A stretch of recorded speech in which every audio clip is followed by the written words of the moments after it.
O que é esquecido pela memória é lembrado pelos pesadelos.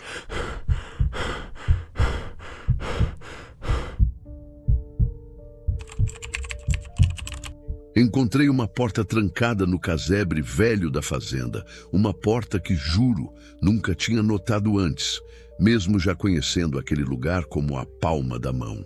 O ar ao redor dela era pesado, quase sufocante, como se carregasse décadas de algo aprisionado ali. Quando toquei a maçaneta, um frio intenso atravessou minha mão, como se estivesse tocando o gelo. Fiz força para girar a maçaneta enferrujada, e quando finalmente a porta cedeu, o silêncio caiu de um jeito quase absurdo, como se o mundo tivesse sido abafado. E então veio aquela respiração, lenta e áspera, mas não ecoava no ambiente. Parecia surgir lá de dentro da minha própria cabeça, um som grave, rascante, que me deixava arrepiado, como se eu tivesse acabado de invadir um lugar onde não era bem-vindo. Assim que entrei, parecia que o chão estava se movendo sob meus pés. Tudo começou a girar ao meu redor, uma sensação que me deixou tonto e nauseado. Foi quando ouvi os primeiros sussurros. Não eram apenas murmúrios, eram como gritos abafados, presos, que pareciam vir das paredes e do teto, como se alguém ou algo tentasse desesperadamente ser ouvido. O ar ficou espesso e um cheiro horrível de carne queimada tomou conta do lugar, forte o suficiente para me fazer tapar o nariz.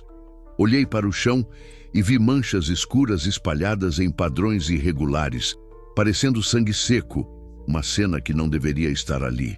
Foi então que senti algo deslizar atrás de mim, uma sombra longa e deformada que parecia brincar com a luz, dançando pelas paredes antes de desaparecer, me fazendo sentir que ali eu estava completamente cercado por uma presença que não me queria por perto. No meio daquela confusão, meus olhos encontraram um espelho empoeirado encostado na parede do fundo. Com a mão trêmula, passei o braço para limpar a poeira, tentando recuperar o controle e me orientar. Mas em vez do meu reflexo, vi um rosto que não era o meu. Lá, no vidro sujo, estava o caseiro desaparecido, com uma expressão que gelava a alma. Seus olhos eram vazios, escuros, e a pele parecia retorcida, marcada por algo que eu não conseguia entender.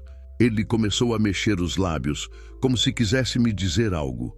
Mas o único som era um grito silencioso e desesperado, uma angústia que parecia penetrar na minha mente, ecoando lá dentro, como se ele implorasse por libertação ou vingança. Saí daquele casebre às pressas, com o coração disparado, sem olhar para trás. Mas desde aquele dia, algo mudou. Toda vez que me olho no espelho, vejo aquele rosto de novo, o caseiro distorcido, sempre ali por trás de mim, com aquele olhar de agonia que parece atravessar a superfície. À noite, sinto um toque gélido no ombro, como se ele estivesse me marcando, reivindicando algo que eu não compreendo completamente. E agora, onde quer que eu vá, essa sensação não me deixa. Ele está sempre perto, como uma sombra que se arrasta ao meu redor, como se tivesse me escolhido para algum propósito sombrio que, no fundo, eu não quero nem descobrir.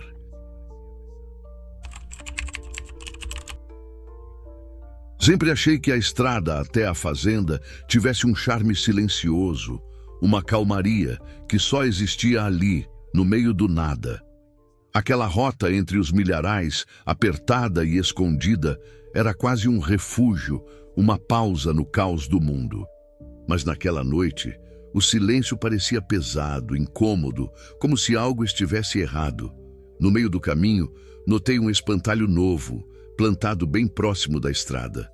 Não lembrava de ter visto ele lá antes. Tinha algo esquisito no jeito que estava posicionado. Os braços rígidos, esticados, a cabeça caída para o lado, como se estivesse olhando diretamente para mim. Estranhei, mas achei que era coisa da minha cabeça e continuei dirigindo, tentando afastar aquela sensação estranha que parecia grudar no ar. Depois de seguir em frente, com o espantalho sumindo pelo retrovisor, tentei me concentrar na estrada, mas a imagem dele ainda estava viva na minha mente. Em um impulso, olhei de novo para trás. Senti um arrepio subir pela espinha. Parecia haver uma sombra alta e fina, parada exatamente onde o espantalho estava antes, como se me observasse de longe. Engoli seco, me dizendo que era só o cansaço me pregando peças. Mas quanto mais eu tentava afastar a sensação, mais o frio aumentava dentro do carro. O vento que sempre soprava ali agora era diferente. Gelado de uma forma quase dolorosa, entrando pelas frestas das janelas, fazendo com que o silêncio da noite parecesse ainda mais denso e ameaçador. Quando finalmente cheguei em casa, a sensação de alívio durou pouco. Mal coloquei o pé para fora do carro e já senti que algo estava fora do lugar, mas preferi ignorar e fui direto para dentro. Fechei a porta, mas logo que o silêncio da casa me envolveu, ouvi passos na varanda. O som era leve, depois mais firme, como se alguém se aproximasse devagar da porta. Meu coração disparou, e a primeira coisa que veio à mente foi o espantalho. Era ridículo, claro, mas a ideia grudou na minha cabeça, deixando-me paralisado. Respirei fundo, tentando afastar aquele pensamento. Mas então ouvi arranhões na janela. Não era um barulho alto, mas o suficiente para fazer meu estômago revirar. Algo ou alguém estava lá fora, raspando a madeira, como se tentasse chamar minha atenção, como se estivesse esperando que eu olhasse para ver o que estava lá. Acordei no meio da madrugada com o coração batendo forte, cada pulsação ecoando no silêncio da casa. Tentei me acalmar, mas senti uma presença no corredor, uma sensação que parecia me prender ali, na cama, sem coragem de me mexer. Quando finalmente criei coragem, levantei devagar e abri a porta, o olhar buscando na escuridão, e então o vi, uma sombra, parada no corredor, alta, com o chapéu inclinado exatamente como o espantalho. Ele estava imóvel, me encarando com aquele silêncio pesado, que agora parecia vivo, ameaçador. Pisquei e a figura sumiu, desaparecendo como se nunca estivesse lá. Mas depois daquela noite, o espantalho começou a aparecer cada vez mais perto da casa. A cada manhã, parecia ter dado mais um passo na direção da porta.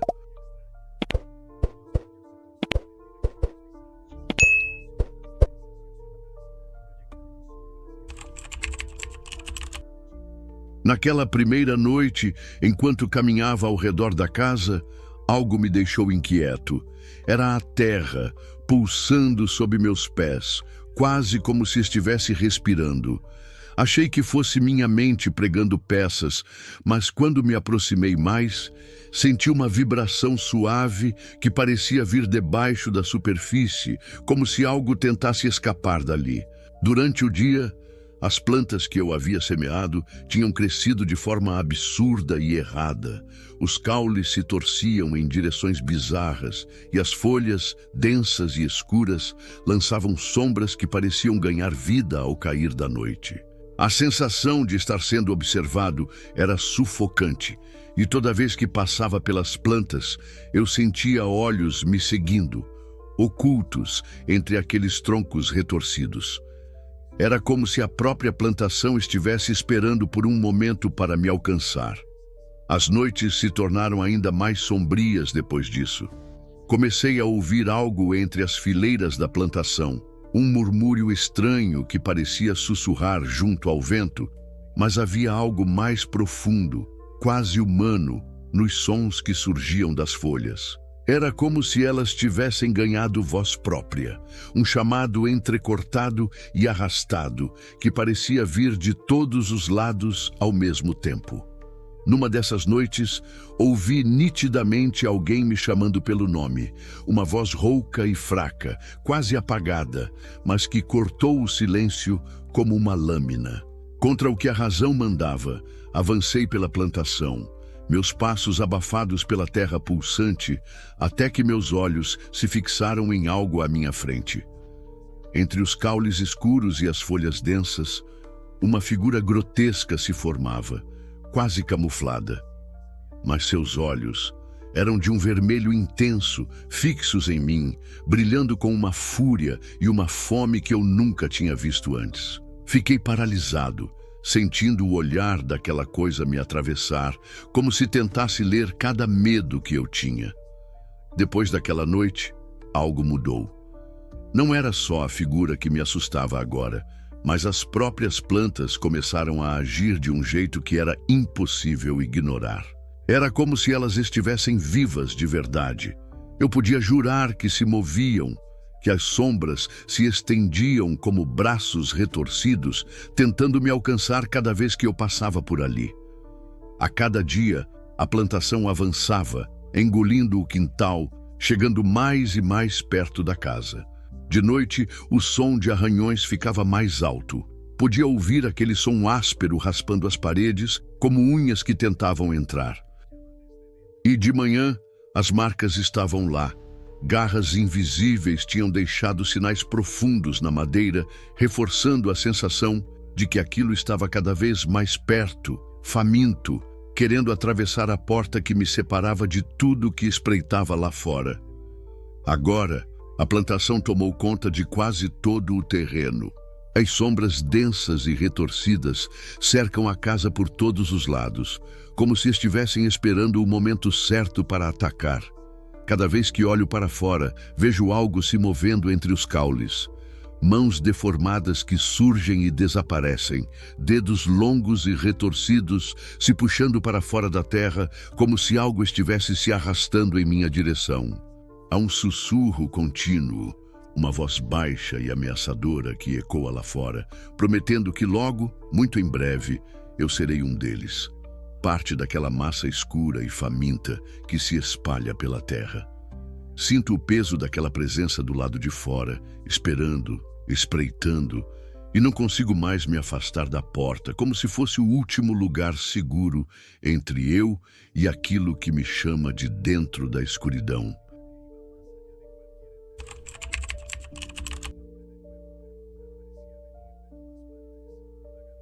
Naquela noite, acordei sobressaltado com um som estranho vindo do curral. Um grito que parecia carregar algo além de dor. Era como se o próprio gado estivesse me chamando. Tremendo, vesti a jaqueta e fui, com o coração acelerado, para fora da casa, sentindo o frio da noite pesar nos ossos. Quando me aproximei, percebi que os gemidos não eram normais. Era como se eles balbuciassem palavras, e com o som rouco, quebrado e assustador, consegui distinguir meu nome entre os murmúrios. A lanterna tremia na minha mão, iluminando cada um deles, imóveis, parados de frente para mim com olhos vidrados, fixos, que refletiam uma tristeza profunda, quase como se pedissem socorro de uma dor invisível e insuportável. Não consegui olhar para eles por muito tempo. Senti que, se ficasse ali por mais um segundo, algo ruim demais para ser entendido iria acontecer. Voltei para casa, ainda ouvindo aquele som agonizante nos meus ouvidos, mas mal tive tempo de me recompor. Os sons voltaram a ecoar, só que dessa vez eram mais fortes, mais intensos, quase como se o próprio ar ao meu redor estivesse carregando uma súplica que ia além de qualquer compreensão. Ouvi meu nome de novo, só que agora parecia vir de todos os lados. Peguei a lanterna e, com as pernas trêmulas, voltei ao curral. Mas o que vi me fez congelar de medo. Ali, no meio dos outros, alguns dos animais estavam mortos. Sim, os corpos deles já não tinham vida, mas continuavam a se mexer. Como se uma presença sombria e invisível tivesse tomado conta de suas peles, comandando cada movimento. Aqueles corpos não estavam apenas ali. Pareciam que queriam se comunicar, sussurrando baixinho com uma voz vinda de algum lugar terrível, um som que fazia meu coração acelerar e me deu a certeza de que eu estava frente a algo que não deveria ter visto. Na manhã seguinte, a luz do dia não trouxe alívio algum. Na verdade, só intensificou o horror do que tinha visto. Quando me aproximei do curral, o chão estava marcado com pegadas que não eram só minhas. Havia marcas profundas, como de passos humanos, mas também arranhões largos e compridos, algo que parecia ter arrastado garras enormes pela terra. Segui aquelas marcas com os olhos e percebi que elas circulavam o curral inteiro, como se alguém, ou algo, tivesse passado horas ali, observando, esperando. Uma sensação fria tomou conta de mim, cada pelo do corpo arrepiado, e foi então que notei vultos começando a aparecer à noite, movendo-se entre os corpos imóveis do gado, passando de um lado para o outro, cada vez mais próximos da minha casa. Mesmo com as luzes acesas, eu podia jurar que os via me espreitando, cada sombra um presságio de algo inevitável, como se o próprio destino estivesse ali, a poucos passos de me alcançar. Naquela última noite, quando tudo estava em completo silêncio, ouvi de novo o som que já não era mais estranho, mas familiar e arrepiante, o chamado. Só que dessa vez, ele veio direto da porta da minha casa. Meu coração parecia querer saltar do peito enquanto me aproximava, cada passo mais pesado que o anterior. A mão tremia quando segurei a maçaneta e, ao abrir, me deparei com uma figura que me tirou o ar. Ali, parada na entrada, uma sombra alta, envolta em um capuz escuro, me encarava. O rosto era uma máscara horrenda de carne, parecendo um misto deformado entre um humano e o rosto morto de um dos meus animais, com olhos vazios que não piscavam. Ele estava ali por mim, não tinha dúvidas. Desde então, todas as noites, sinto essa presença do outro lado da porta, esperando, como se minha hora estivesse chegando, como se eu fosse o próximo a me juntar ao rebanho, preso naquele pesadelo sem fim.